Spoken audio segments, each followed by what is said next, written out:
Caldari Prime. Caldari Prime is the homeworld of the Sivire and Dedius people, and is located in the Galenti system of Luminaire, which also contains the Galenti homeworld. Until recently the planet was claimed and occupied for almost 2 centuries by the Galenti Federation, following the Galenti-Caldari War. Following unprecedented, statewide cooperation under the leadership of Tibus Hate, in YC-110, a massive invasion force successfully penetrated Federation defenses and the planet was once again claimed as a sovereign world of the Caldari state. However, in early YC-115, following a period of increasing political and social unrest on the planet, the Federation Navy launched a major assault against the Caldari Navy Leviathan-class Titan, Shigeru, and its support fleet, who had stayed in orbit of Caldari Prime since YC-110, to enforce Caldari possession of the planet. The massive offensive operation to reconquer Caldari Prime, known as Operation Highlander, ended with the destruction of the Shigeru and its catastrophic fall on Caldari Prime's surface. After the cease of the conflict, Caldari Prime has been demilitarized by both Caldari and Galenti forces, and it is now divided in districts which are split between Caldari State and Galenti Federation administrations, with Morta's Legion being hired as security and peacekeeper force on the surface. History. Collapse. Caldari Prime was initially a barren, uninhabitable world, and the Luminaire system was initially known only as VH-451. The planet was purchased during the colonization of New Eden, by an unidentified Terran megacorporation who proceeded to initiate a terraforming process designed to convert the inhospitable world into a planet fit for human habitation. Small-scale colonization began soon afterwards, consisting mostly of pioneers and of the technicians responsible for overseeing the terraforming equipment, and their families. When the Eve Gate collapsed, Caldari Prime was cut off, and given its inhospitality towards human habitation collapsed into a dark age very quickly. Most of the colonies died off soon, leaving only a few scattered inhabitants left to struggle on, living under the surface which was still under terraforming process. It took 246 years for the terraforming process to reach the point where the planet was habitable and humans could once again venture out onto the surface. The remains of the ancient underground structures served as hiding places for children during the Galenti-Caldari War. Geography. Caldari Prime is a cold world, largely given over to tundra, with temperate zones at the tropics and equator.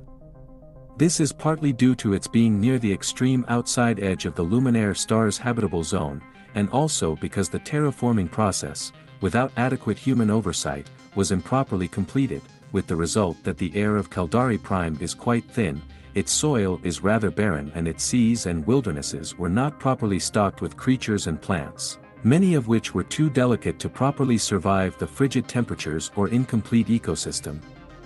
Now, however, the planet produces food in abundance despite its low temperature.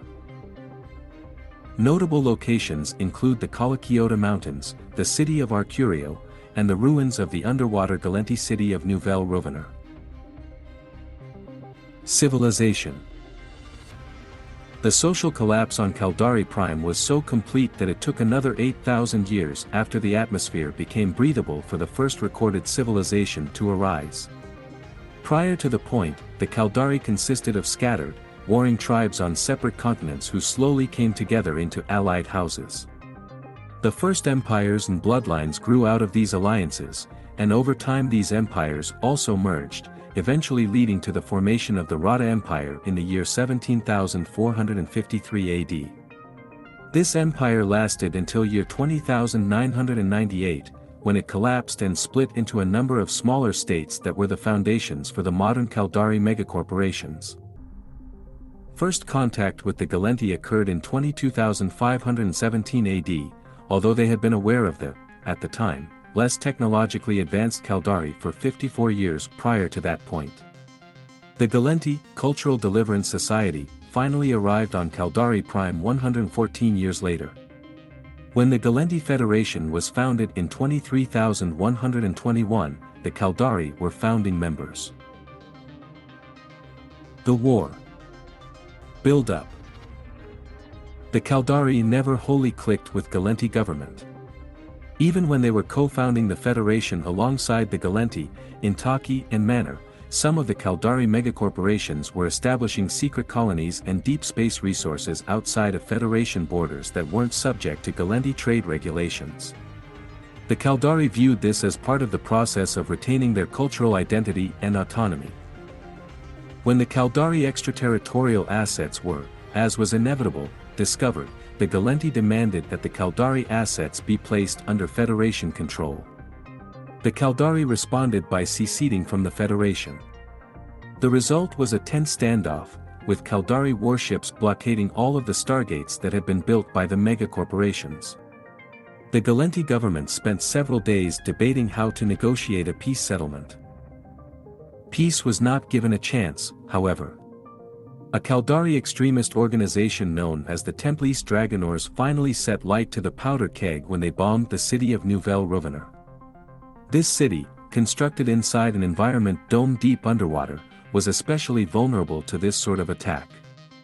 When the sea waters flooded in through the breached dome, they claimed the lives of more than 500,000 people. Evacuation. The immediate response was for the Gallente to initiate an invasion of Caldari Prime, beginning with a sustained orbital bombardment. Massively outnumbered, the Caldari had no hope of holding on to their homeworld.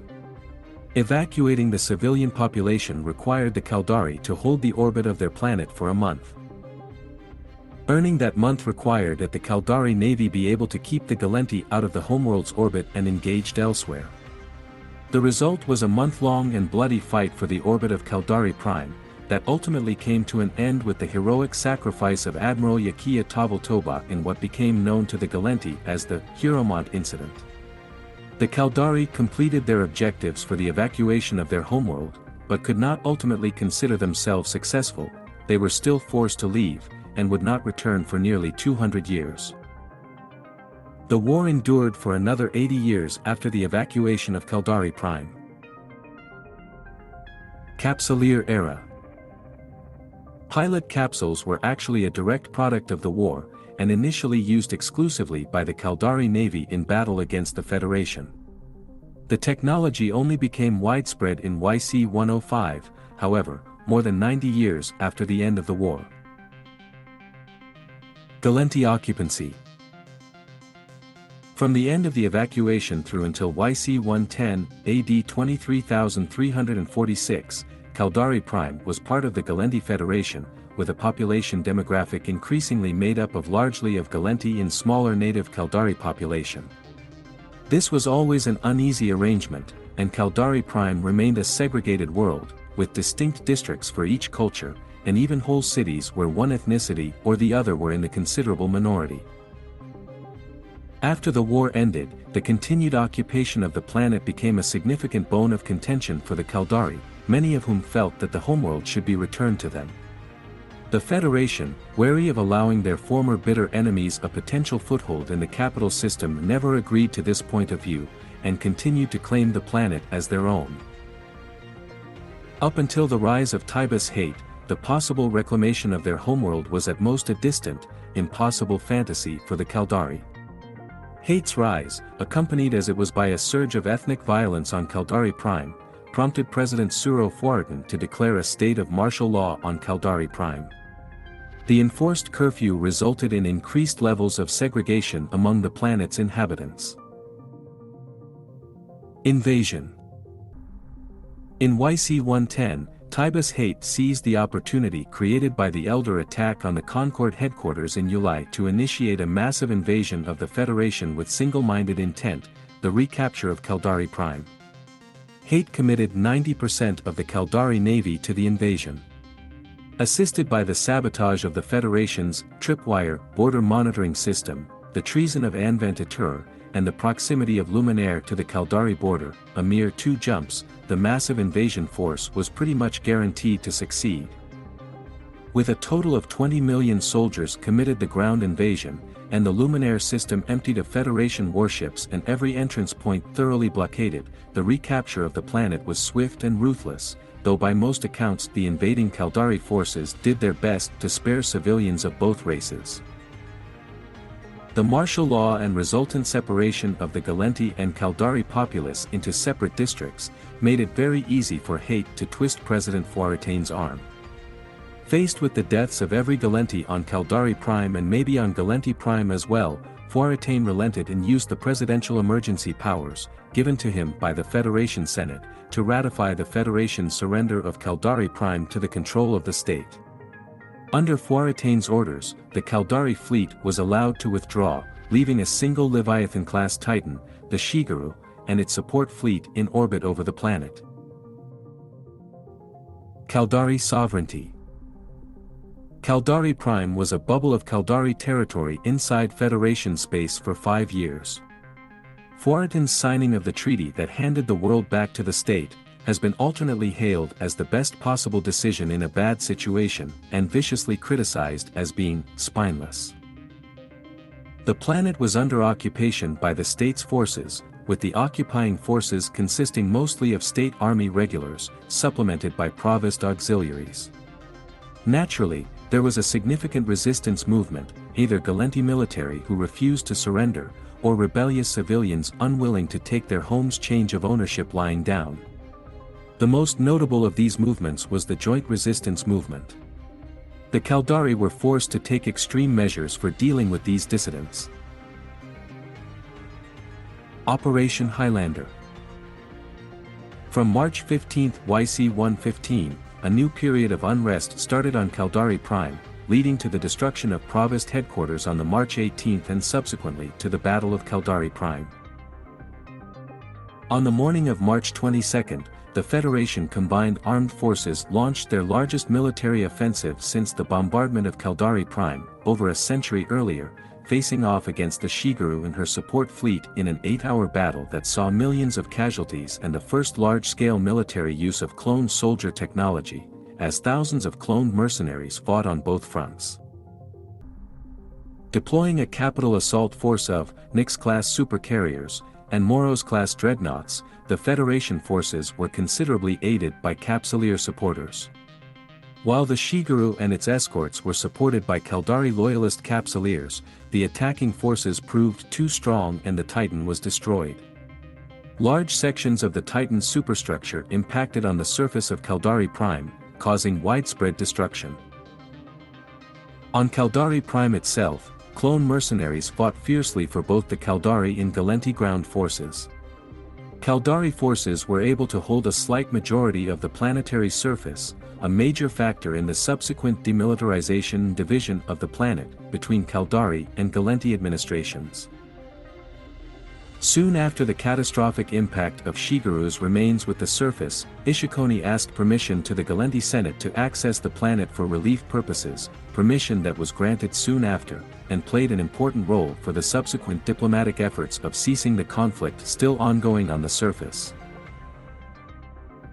Demilitarization of the planet.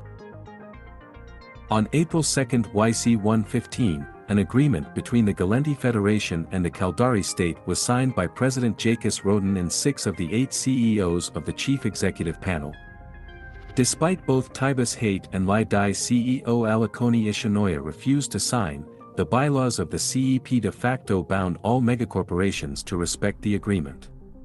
The agreement classified Caldari Prime as a demilitarized zone, prompting both Gallenti Federation and Caldari State to call off every military operation on the planet and granting all defense and policing duties of the planet to Morda's Legion.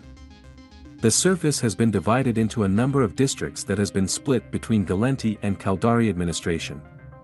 Roughly 54% of the districts fall under the Caldari jurisdiction of the Ishikone Corporation, while 46% are Gallenti districts administered by material acquisition. The districts are purely administrative and are not segregated by ethnicity. Inhabitants of the Gallenti districts are considered full citizens of the Federation, and fall under all laws that previously applied to Caldari Prime before the Caldari invasion. The Caldari districts are under a more convoluted system, with individuals retaining corporate citizenship with their megacorporate employers, though Ishikone collects administrative taxes, and apply their corporate law for civilian activities. According to the terms of the treaty, Caldari Prime's 2 largest cities, Arcurio and Tavo, are split between the 2 sides. Tavul falls under Caldari administration, while Arcurio has been placed within a Galenti district.